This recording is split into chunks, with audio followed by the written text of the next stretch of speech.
Well, this is one of our special edition ones where we publicize the entire thing.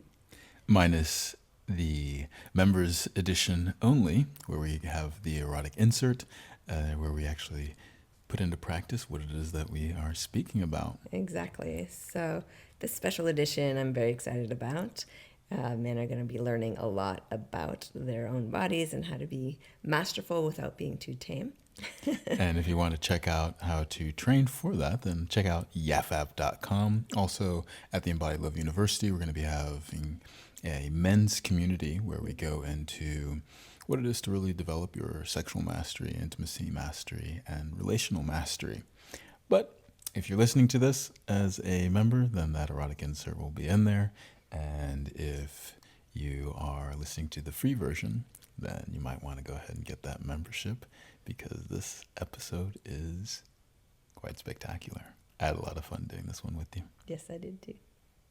I'm super excited about today's episode, maybe as much as you were excited about last episode. And why is that? Because we get to talk about you and your cock. So all right, these are the topics I really get excited about. I really, really love the title you were playing with for this. Can you say that title? The Trained Yet Untamed Cock. Yes, I like this. And I think you came up with that listening to a few stories from me where I was like, well, it's nice to have a trained one, but then it's not nice when it becomes too domesticated and too heady and I think the word you used was neurotic. Yeah, there is a neurosis that can happen. So I'm just really happy to be here, have a conversation. The reason I wanted to do that, is to have the counterpart to the judo pussy. Is, what is the counterpart of that? Because it's one thing to have that for me, it's another to be met. And to be met requires that the individual has gone on their own journey. So I would love this podcast to really be about your own journey. And yes, we will have an explicit version that we will insert later. But your journey, your stories, there's a lot of stories. You had a big journey around this, starting with an upbringing that was fairly religious and romantic in beginnings. And then, a lot of your stories, I'm like, wow, that is a full spectrum journey that a human could go on. And you're not even partway done through your life. So I'm very excited to see where this goes. I'm ready. All right, so why don't you get us started with typical guy, as you were a teenager, what was going on with your body, your cock? Were you aware that you were aroused? Were you attracted? Did you want to have sex? Were you having sex as a teenager? What was going on there? Let's start you there as an origin, because I think a lot of young men set their pattern of how they function sexually in the teenage years. And often there can be the shadow of shame, or at least rushing through a self-pleasure experience in order not to be caught, which then creates this kind of intensity and anxiety around erection and performance. So just really curious how things started with you. Well, I was a little bit different in terms of where it started off, in the sense that I didn't actually masturbate until I was 19. Okay, that's late. And I also, the first orgasm I had was when I had a blowjob. Okay. And no, it wasn't when I was 19. I think I was actually more around the age of 18. And then had my first orgasm when I was 19. Didn't have sex until I was 21. Is there a reason you held back? So that was the thing. I was raised conservative Christian, son of a pastor and missionary. And so keeping sex until marriage was what I was going to do. However, though, that meant that only entering and penetration was forbidden. Everything else was on the table. So there's ways around. So I always was very sexual, though I didn't really notice that. I mean, later when I had my high school friends find me, as I've been on travels, and they're like, I'm pretty sure that's Aaron who wrote that book. And I was like, well, how did you know? They're like, oh, you always were sexual. I'm like, what do you mean? I wasn't even having sex. They're like, no, but everyone could tell just the way that you were. I was like, what does that even mean? Were you walking around strutting things? It's interesting. Bragging? Or Because I did have very strong sexual interests, very strong sexual feelings. I just never expressed them. I had lots of female friends that I would spend lots of time with. So maybe that was what the guys sort of associated and thought that I just naturally was doing that.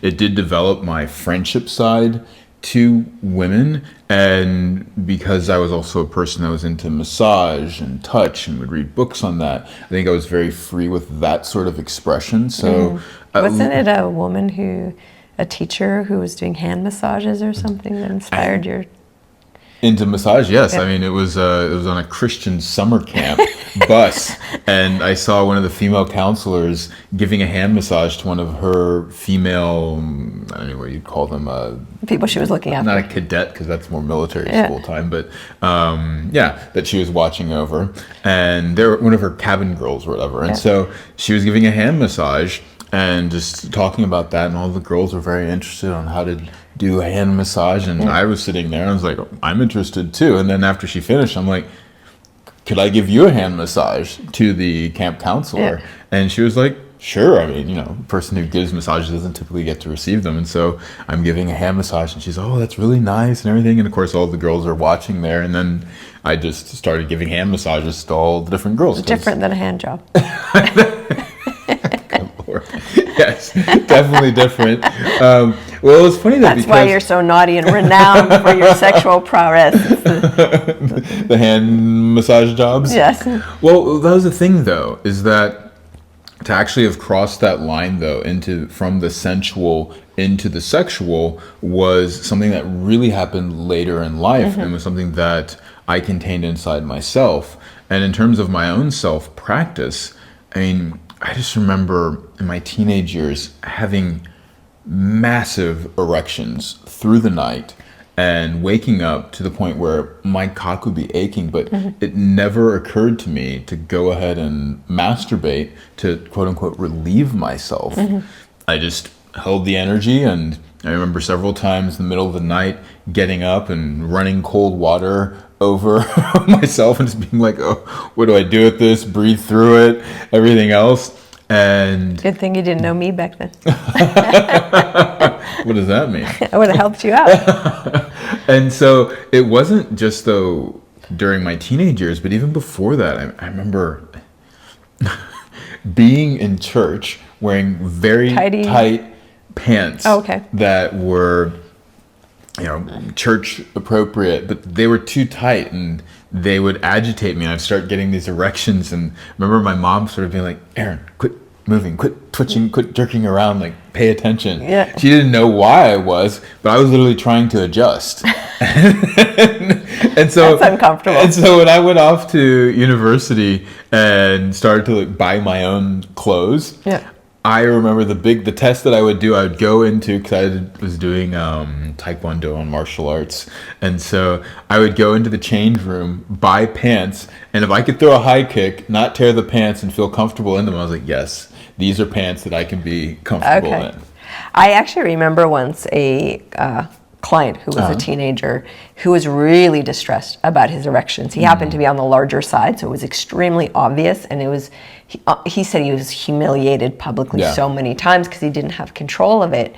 And so learning just a simple way to breathe, which is a method that you teach, the inhale push basically. Yeah, I think you mentioned him to me and I offered the suggestion. Yeah, and he was able instantly to start controlling that and just felt so much more confident. So eventually I'd love to also understand through your journey, and there's many facets of your journey, all the beautiful gifts and practices that emerge that really support men to feel relaxed and confident and virile and potent in their body. Well, I would say the journey really started one summer where it was after my freshman year of being in the dorm, lots of friends that were girls. Towards the end of that year, I just made a decision. It's like, I'm no longer going to be in the quote unquote friend zone. I'm sick of hearing stories about women with these just seemed like douchebag guys who would not treat them well, but somehow they seemed addicted to them.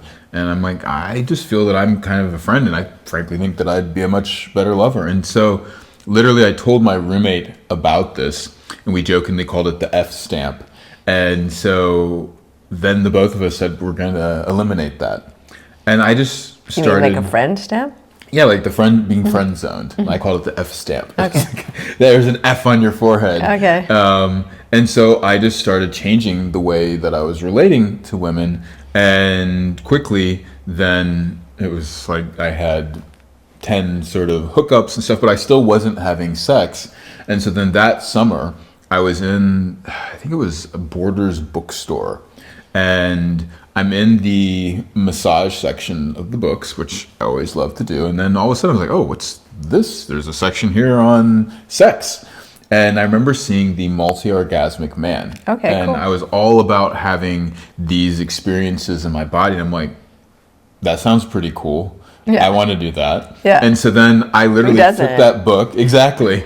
And the guy had a really great cheeky smile on Yes, the cover. he did. I remember the cover. Yes. And so I literally spent hours with that book, stimulating myself, trying to do what was like the microcosmic orbit and all the different practices, Yeah. and trying to have what I thought would be a multi-orgasmic experience. And that really was the introduction to then looking at sex from a different lens. That summer then, it was actually my boss that I ended up having sex with for the first Jeez. time. Is that even legal? Yes, it was legal. I was 19. She was. You weren't an adult yet. Hey, I was over 18. She, I believe, was 21 or close to 21. Jeez. She was the office manager for, it was a sales team. And so she herself was a psychologist, head cheerleader at her university, and was graduating that year.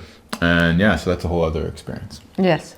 I'm glad you mentioned the multi-orgasmic man, because for men, there are not a lot of options to learn an alternative way to being with their bodies, being with arousal, being with desire, and actually being a sexual man. And so I think that particular, the Taoist influence in the West, which started, I think, in the 70s, really marked a important, let's say, step in the collective consciousness of, oh, there's another way to be. That, Yes. Of course, sex is natural and we do it very naturally, but like all natural skills, running is natural too. So is swimming. You can actually throw a baby in the pool and they'll just start swimming. But to actually learn to swim effectively or to run effectively, even walking effectively, cooking effectively, these things are all natural, but there's ways of doing things where you can bloom. Yes. And so I think the Taoists, that was one of the gifts, let's say, they brought. But what I noticed, and I'd love you to talk about this a little bit, because you don't seem hung up on things. That's what I like about you. It was my experience in my journey with Taoist lovers. I was fascinated by them. Like, ooh, men who like sex, men who want to be conscious about sex, men who want to last longer, men who want to be multi-orgasmic. Like, it was just fantastic. I was so excited. Like, oh yeah, like a man who actually want to invest in this type of thing and make this important in his life. And it was all part of my fantasy of the conscious lover. And unfortunately, what I met was extremely mechanical men. So yes, they had a skill set, but they ended up being quite mechanical. Yeah. So I actually found sex rather dry or like boring with them. And I finally got to a place in that particular time of my life where I was like, you know what? I think I'd rather an untrained man with a wide open heart. But the title of today is Trained and Untamed. And I think that's definitely my favorite at this point. Well, actually, I messed up the timeline a little bit. The truth is that, because as I remember now, it's been a little while since I've thought about this, was that I was 18, I was in military school, everyone around is masturbating, talking about masturbation, and I had never done that.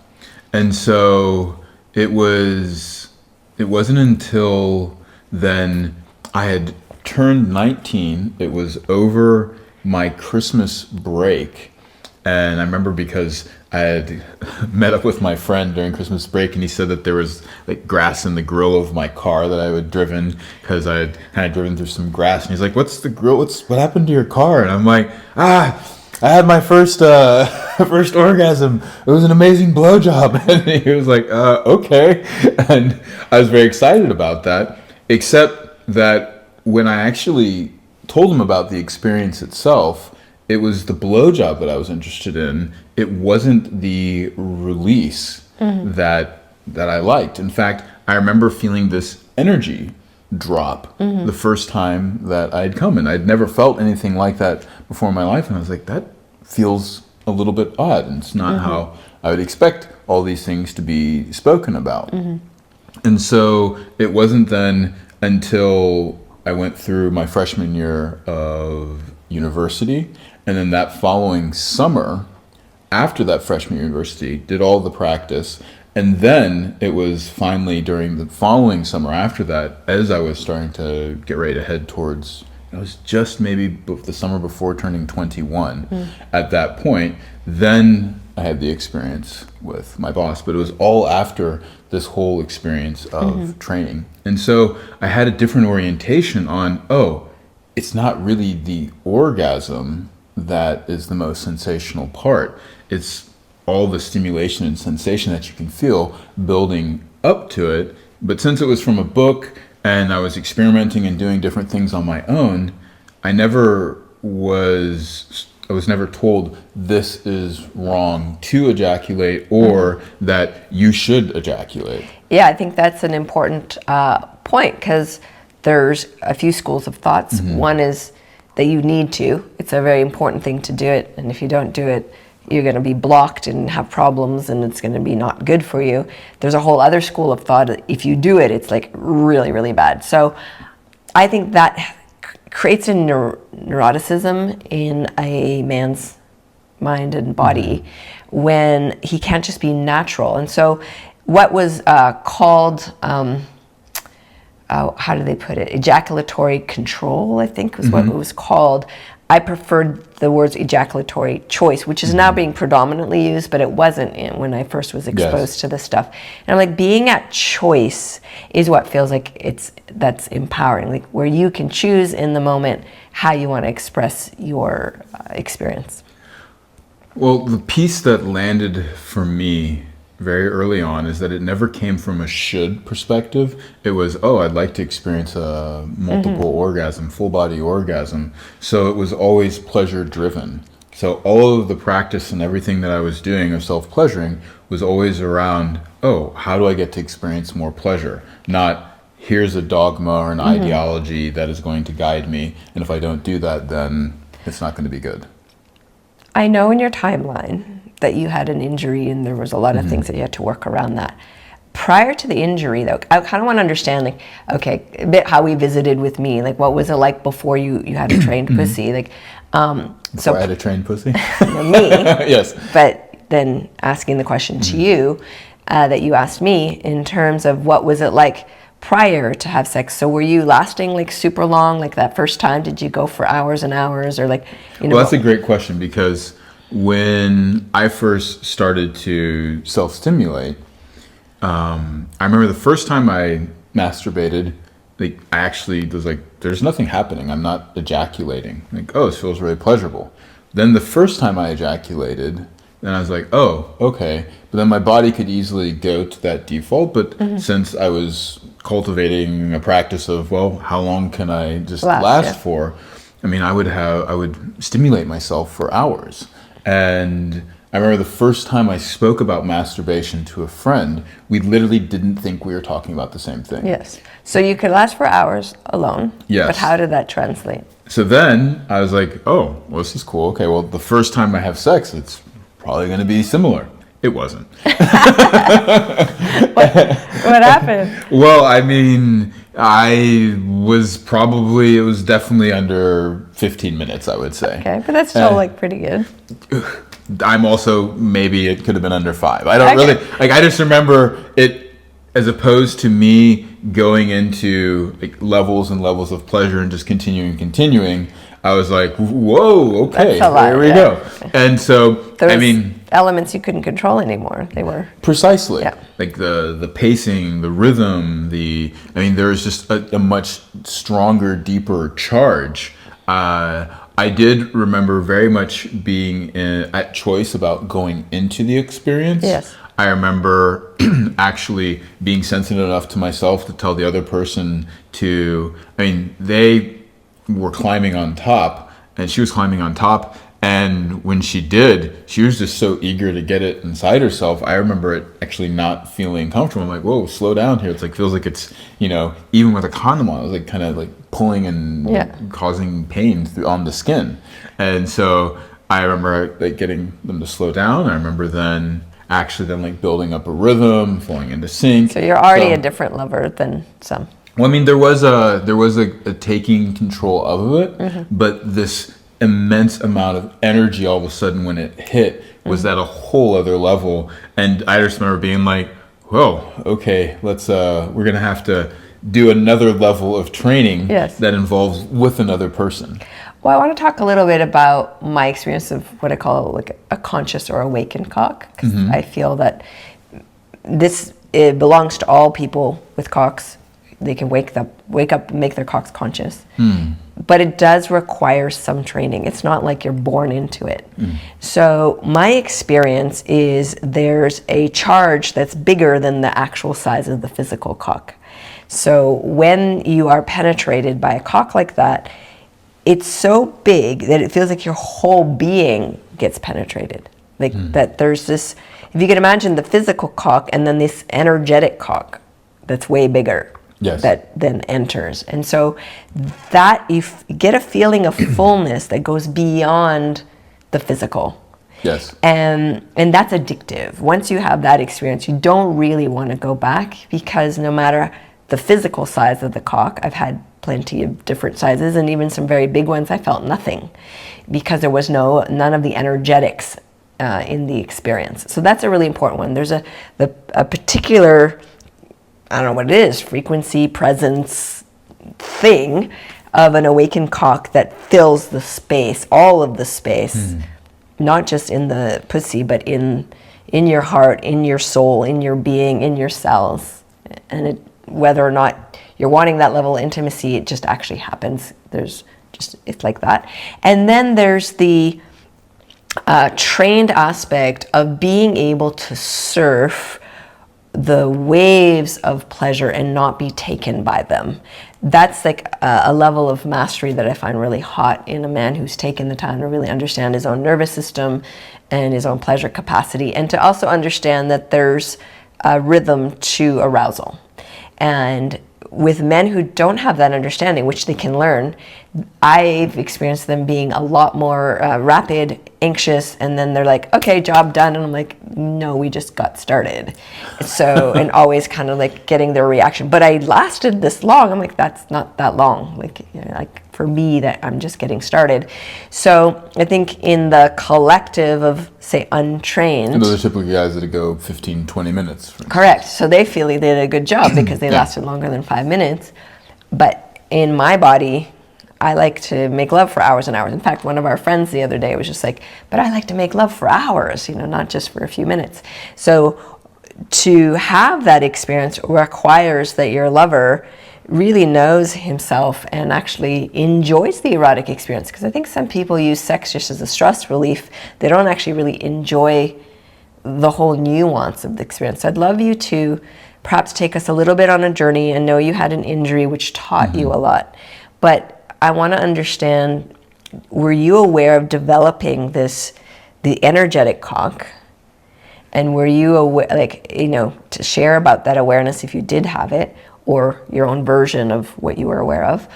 And there's the third element of an awakened cock is that it can see and feel in my being and in my pussy the way that eyes could see and fingers could feel.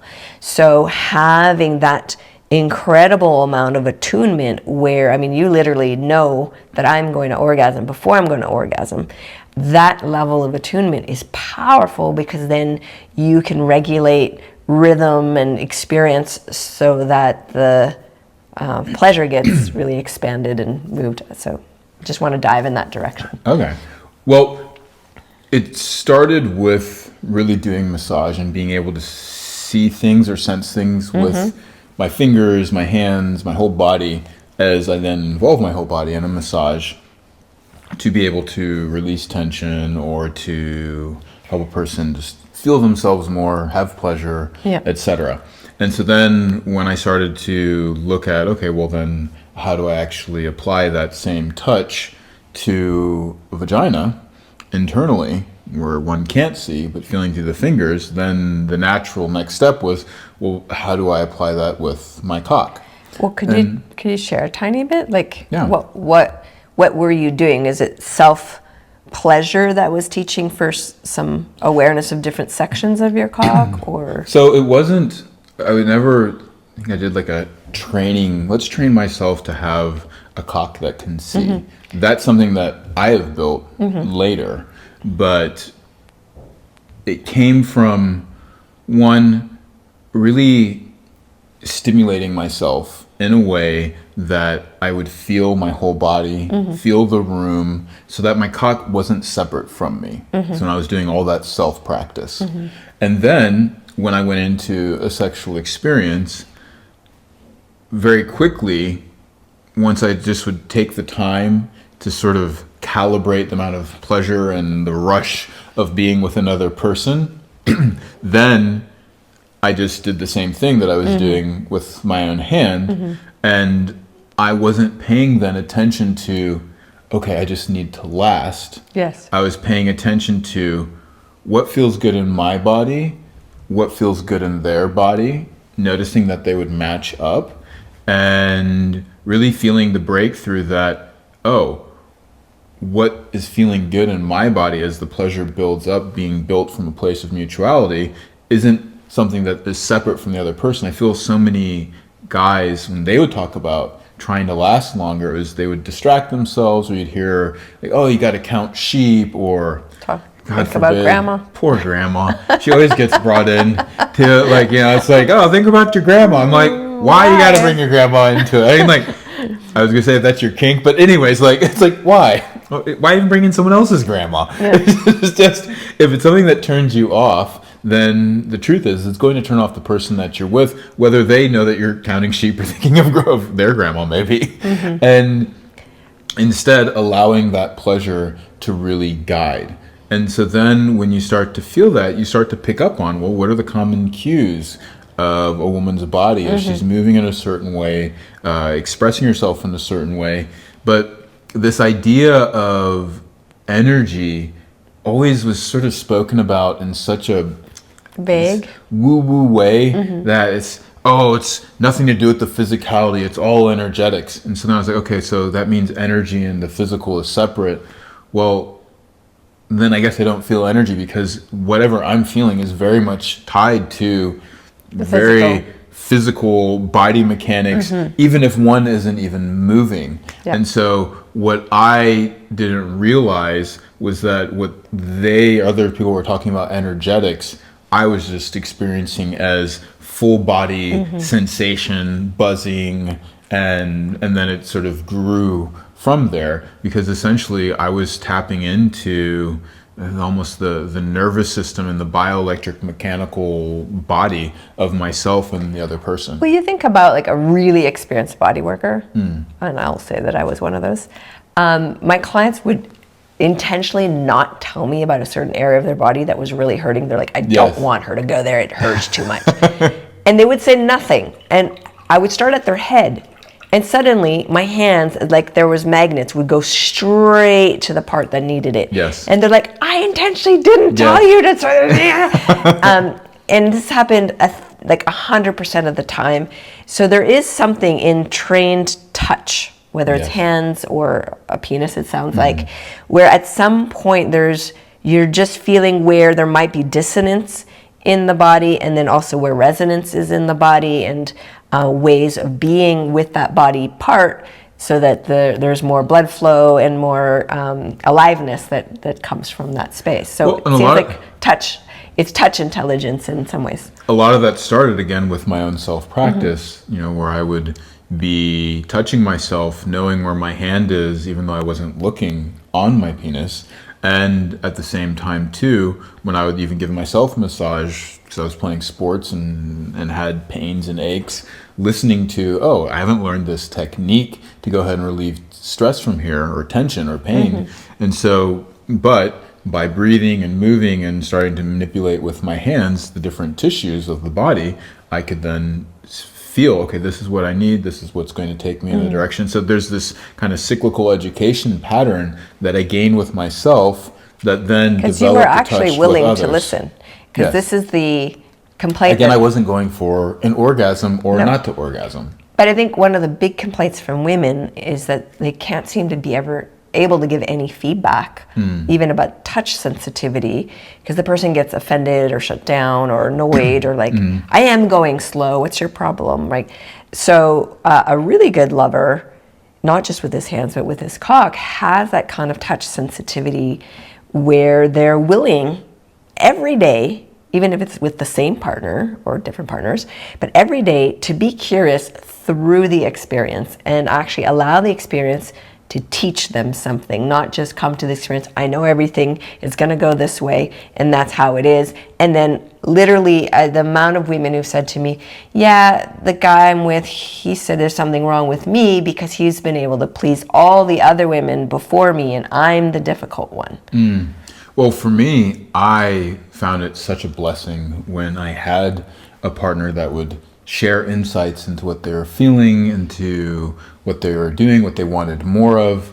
I mean, I remember when I really first started having sex in university, it became a big test. I was like, oh, you know what? Sure, I can do this, this, and this, but let's see what she's capable of. And so I would have, the test was always let them be on top and see where their hips would take them. Were they capable of actually bringing themselves into states of pleasure, and as opposed to like a hard guidance of they're pinned down or I'm doing something, I would flow with their body and see if there would be a natural rhythm that would emerge, and then improvisations of, you know, what our bodies were doing, and then if that would lead us to new places, as opposed to then having a routine experience. Which sounds like anyone who's great at a sports or dance or art or anything, you go into a flow state.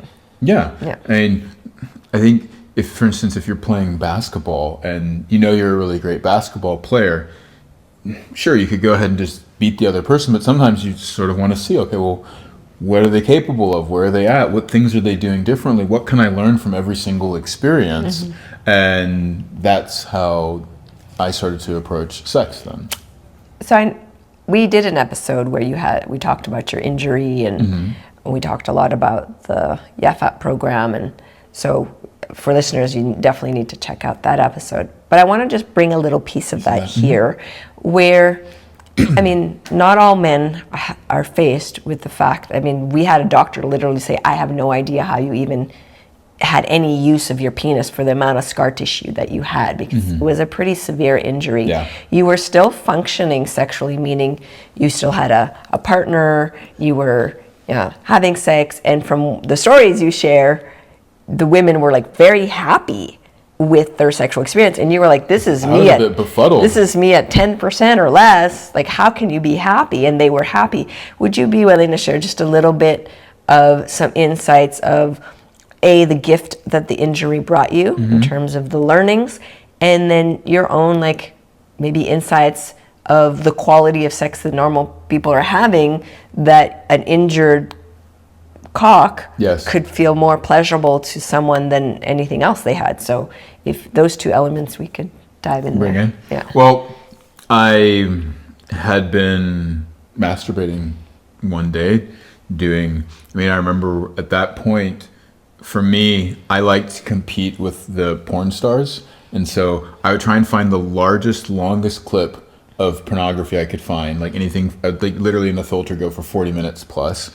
And then I would get the biggest kick out of like the guy coming first and me still having my erection, and doing that multiple times and not even really going for the release. And so I was also looking like, is this real? Is it not? And so after doing this, I also was like, oh, I really need to go to the bathroom and go pee. So I get up to do that, And when I did, my urinary stream was blocked. I'm like, what is this? And so then I just sort of used my pelvic floor and leaned into it.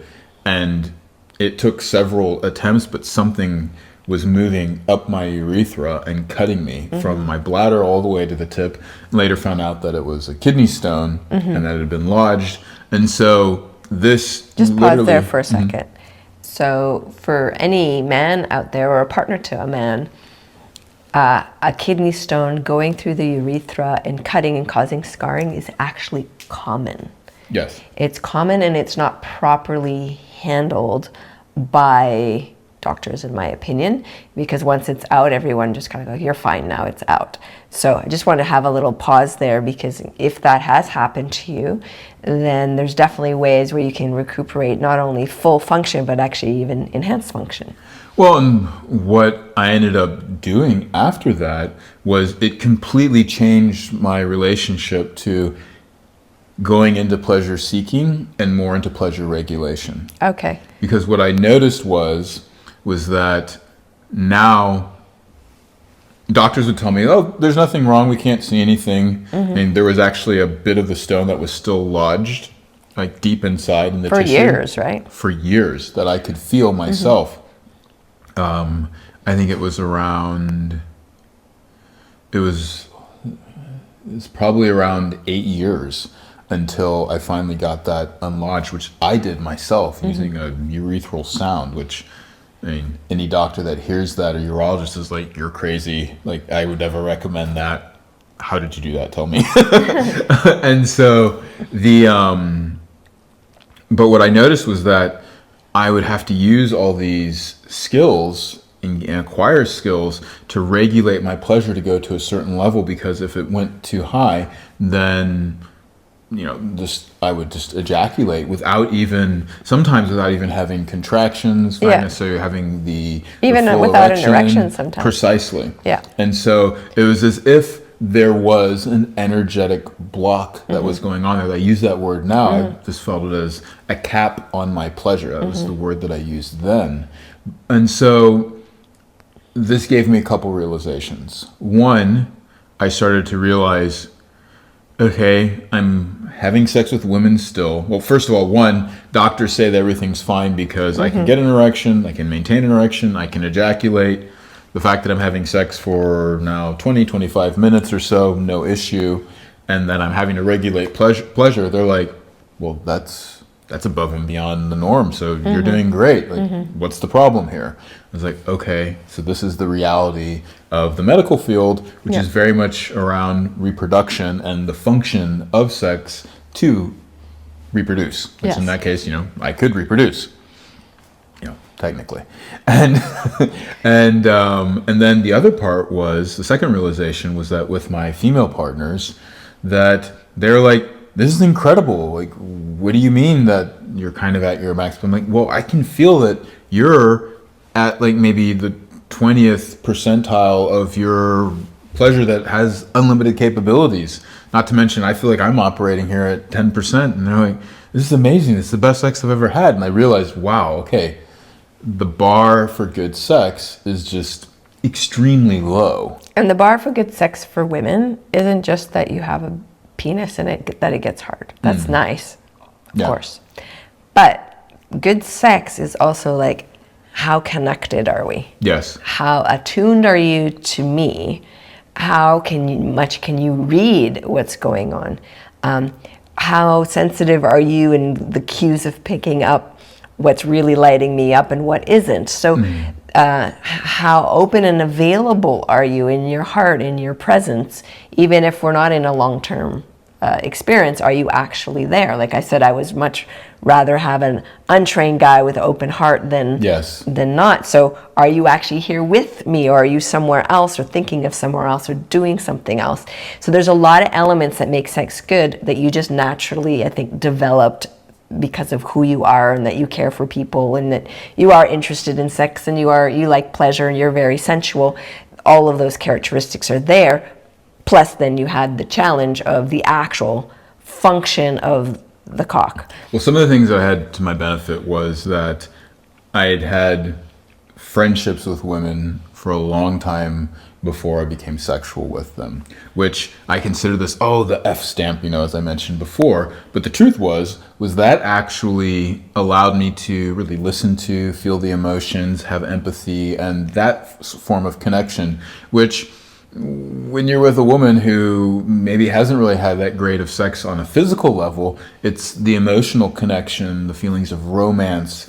I was a huge romantic at the time, and still am, but there's other sides to that as well. I would say that I was even a bit on the hopeless romantic side, and until I decided to take the F stamp off. And this was a piece that then translated into sex that one allowed for that. Now, I really find interesting what you say about a great lover is one that attunes to you. And this was the gift and the curse of the injury. Yes. It hypersensitized my penis. So can you explain what that means?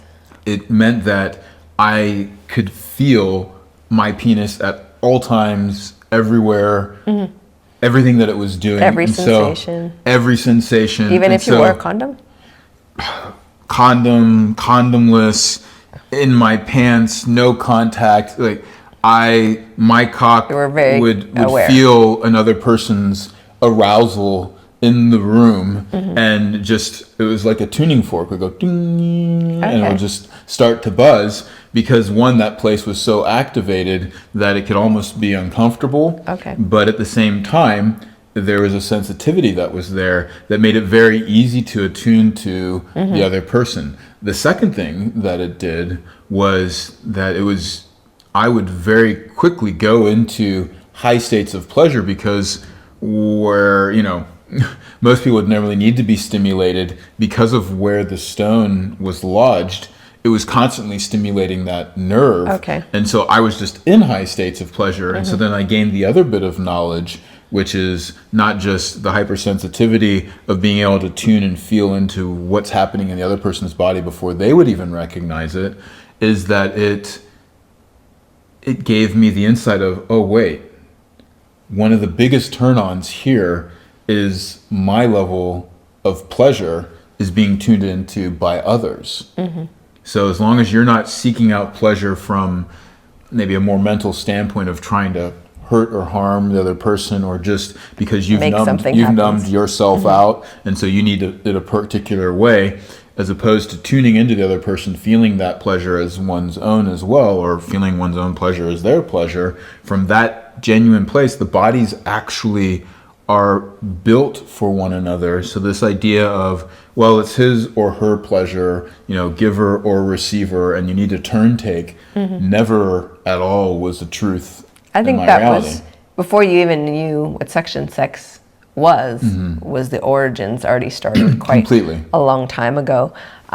You had mentioned to me, and it's something that we do a lot, around the pause, and you said that you learned that from the time of your injury.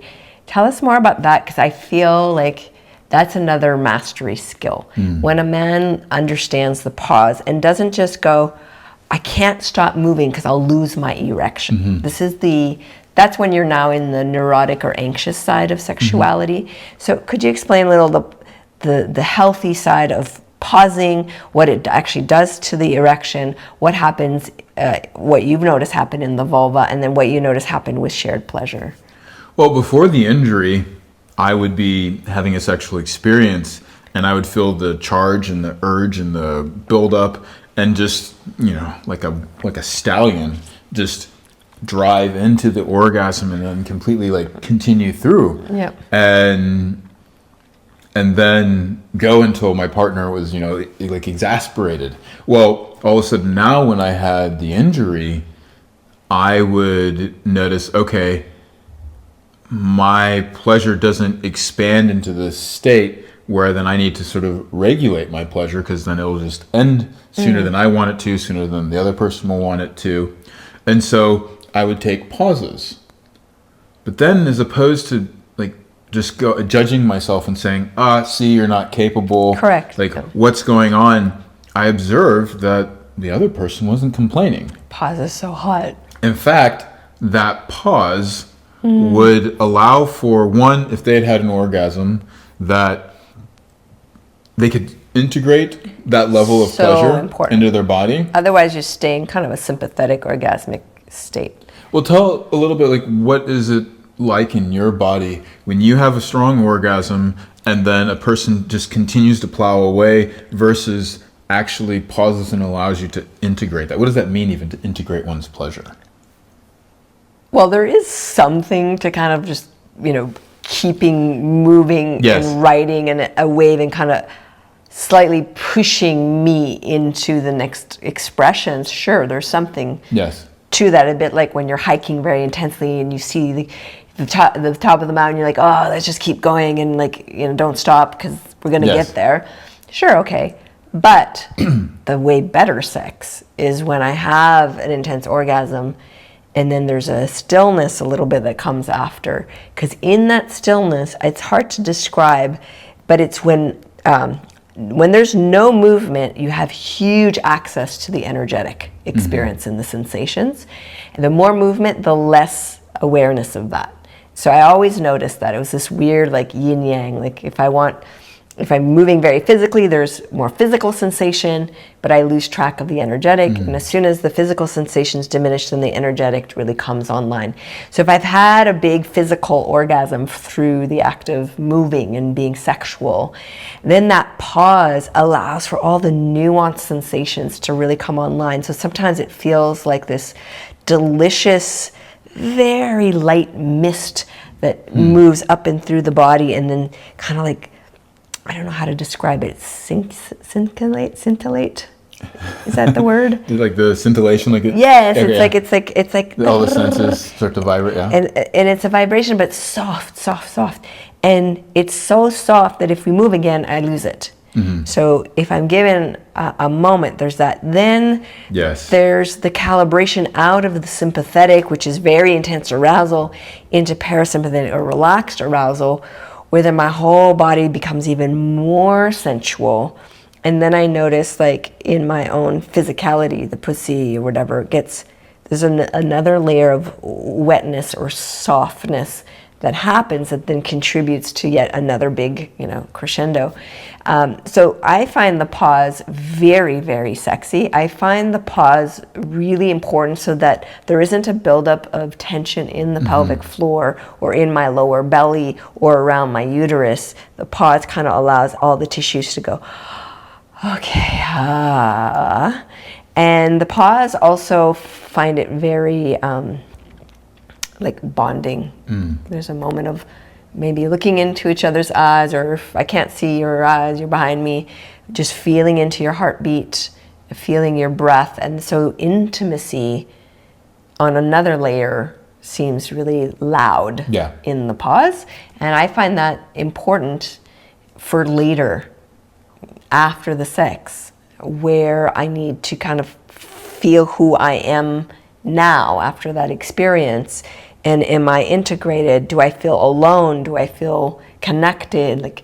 So if there's been pauses, I'm way more integrated than after. And we notice sometimes with friends who are osteos, I said, how do you calibrate extreme ecstatic states and then not go into fighting with each other later? Because in the extreme ecstatic states, when you're coming out of that, sometimes there's a bit of roughness or I don't know, something happens. The pause for me feels like it smooths things out along the way, so you don't have such a jarring back to reality after the ecstatic extension. Most people after they dance, they'll still bow to each other or say like a thank you or something, as opposed to just music stops, just walk away. Yeah. You're just like left there like, what? Yeah. So when you've opened yourself up sexually, then to just have it end, that is going to create a bit of a jar between, we've just literally united our bodies to become one, and now how do we shift back into our own energy without just Yes. we're done. And I will pause in my own self-pleasure a lot. I'll come to like a crescendo and then I completely stop. And if someone were to walk in that moment, they'd think I'm just sleeping because I literally look dead. But inside, I'm feeling so much. So I love and appreciate the pause in a masterful lover. Well, But it's not again, boring to you, right? No, I mean, during my solo practice, when I was going through the multi-orgasmic book and doing that, I mean, a lot of it also would be that you'd have these peaks and then you'd just sit there, and I would notice like the amount of energy that I would feel when I would not be stroking my cock, but then at the same time being able to stroke and take me to that next level. So and the feeling that I would feel there was as if there was a dissolving or an expansion of self that just was buzzing. But then when I would pause, everything would come back together, but all the cells would be even more charged. Yes. And so then when I started to, because of the injury, take the pause during sex, as opposed to the other person going, oh, peak, and collapse, and like, oh, they've exhausted, I've done my job, which is, I think, what you'd see a lot of times typically in porn.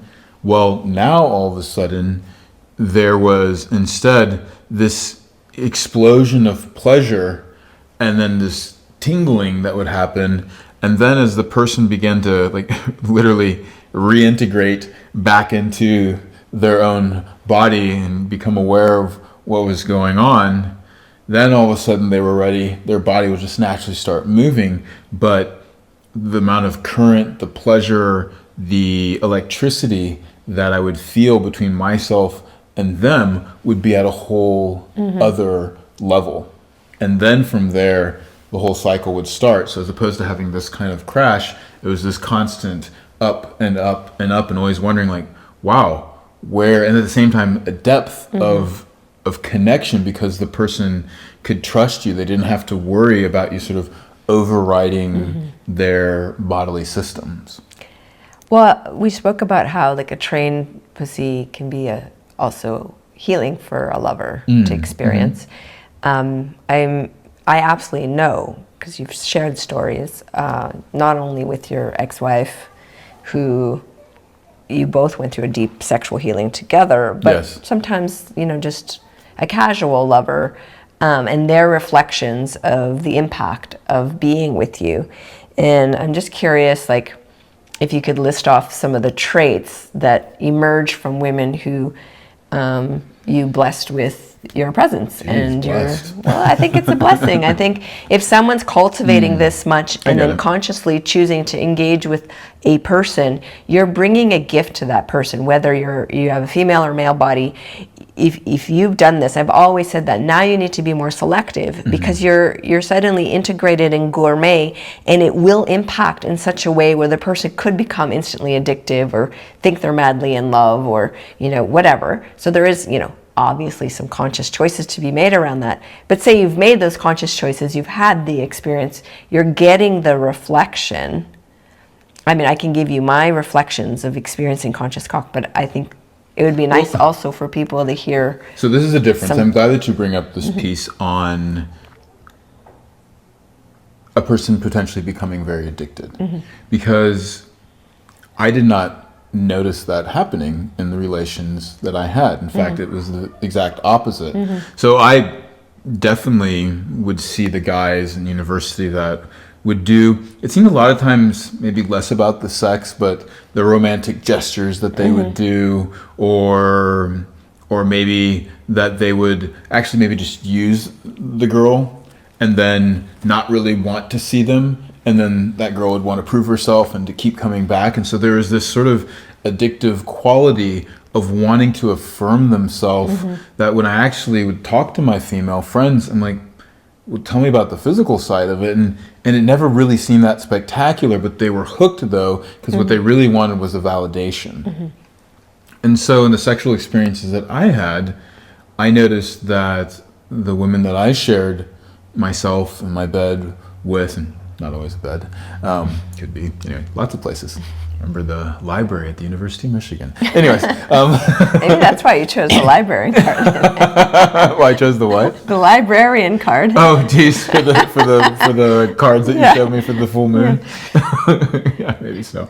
Lots of knowledge down there. But what I would notice, a typical thing that was being said was an ability to gain their voice, an ability to state what they wanted in the moment, a better understanding of how their body worked and what they liked, a better choice of what it was like to be with someone that actually would want to listen to, be curious about them, and that their pleasure actually mattered. And so then I'd say on the emotional level, there was huge amounts of release around guilt or shame, the ability to just have sex for their own pleasure as opposed to just for performing for the other person. And that was the merit of if the sex was good or not. As well, did the guy get off? Did the guy think that I was the best there? Does he want to come back to me? Instead, they found their own standards, and they also knew then how to navigate situations where they did encounter either emotional or physical tension, and how to move through that. And so they would typically feel empowered. And once they felt empowered, they felt validated from their own inside. And there they didn't have that hook with me, which was, oh, now I need to go to you. They actually had a confidence of, well, I could go to anybody. However, I'm going to return you because I enjoy that. I just want to have a little moment of brag about you. Uh-oh. Okay. Before we wrap up. And so the gift that we give each other through training in this way is we access our deep erotic intelligence. And for me, that doesn't have a timeline. It doesn't have an age. It just keeps evolving. And just in my time with you, which hasn't been like that long, a few years, but I have noticed that we've evolved, and our experiences evolve, and the level and the quality and the depth is evolving, and I like that. It's the landscape is always kind of in a flourishing experience. So, but I want to go back in time to before we ever even were physical. We did have some kind of like phone sex or some more energetic practice like that. And what blew my mind is you had never met my body. You didn't really know my body, but you, even on an energetic level over a long distance, knew exactly what position I was in. I hadn't told you. And you could follow my pleasure that far away. So we were doing... like phone sex. Yes, we were having phone sex where you'd be stimulating yourself physically, I'd be stimulating myself physically, but with our words and our bodies, we would be still... pretending they were together, the dance and orienting each other. Yeah. Well, it didn't feel like pretend. But, yeah. But I want to just say that there is a gift to connection that goes over time and space. And then when you're actually in person, that just keeps amplifying. So I just want to honor anyone who wants to learn about their body. If it's men, I mean, the FF's a great place to start. But I think in the university, we have huge amount of library of material for men to really learn about how to use their fingers, their mouth, and their cock in such an in-depth way that it's quite profound. And then for couples to play together, we have a lot of stuff that couples can learn, because I think the journey is endless. We can access erotic intelligence and just keep blooming together. And the untamed aspect of the title, I just also want to mention something, is that's healthy. That's the part of deeply trusting erotic intelligence, that we don't have to put it in a box. Sex has to look a very particular way, otherwise it doesn't work, that there's a lot of freedom there. So just want to mention that. Well, one of the pieces that I noticed was a huge shift for me is so many guys are fixated on the size of their penis and, how much ejaculate they can release. That seems to be sort of a measure of potency.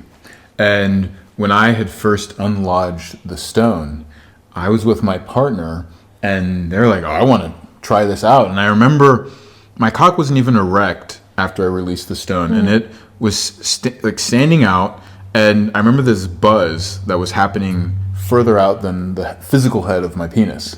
And it felt like literally a tuning fork. I'm like, whoa, that's an interesting, tingling. And then I started to kind of imagine it further out or closer. And I'm like, whoa, I can sort of move that. So then when my partner comes home, she's all like, what, you got the stone removed? Like, what?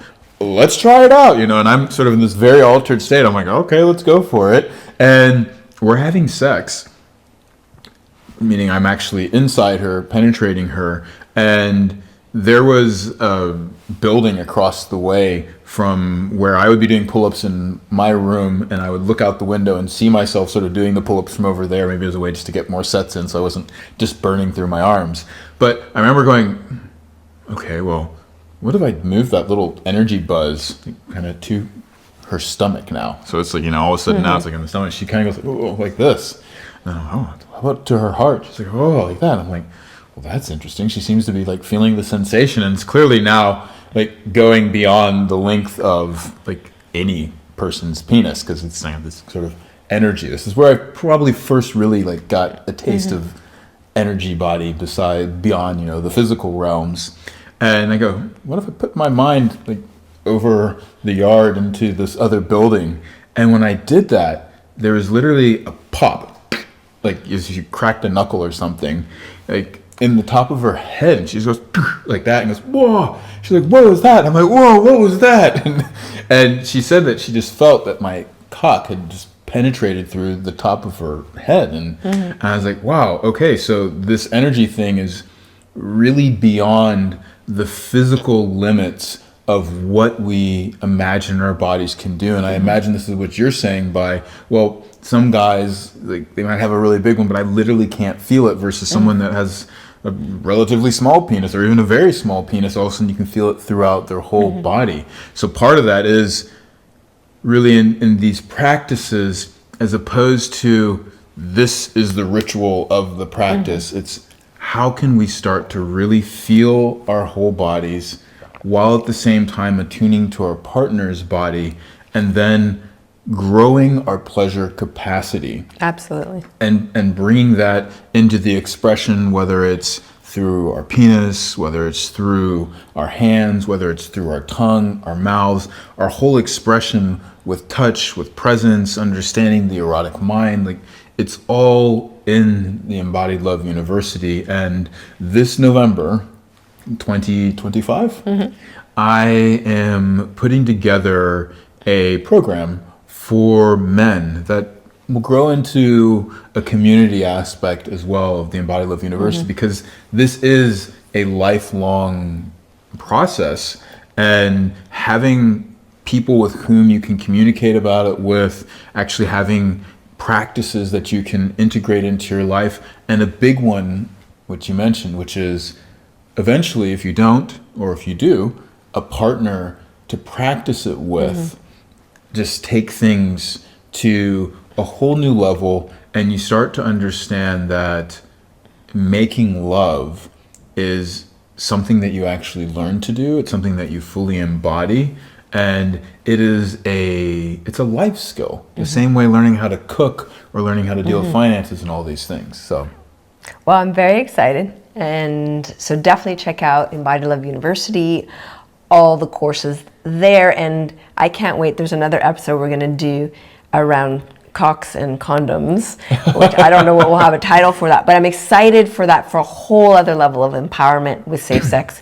So stay tuned for that as well. I mean, if you can feel through miles of energy, then feeling through a little bit of condom shouldn't be an issue at all. And if you aren't a member for this episode, highly recommend that you do, because there will have been an erotic insert where we'll be going through, well, what is the sensation of a trained and untamed cock during the act of lovemaking?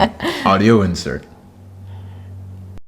To join us for the complete and explicit version of this podcast, just simply upgrade your membership and you'll get instant access.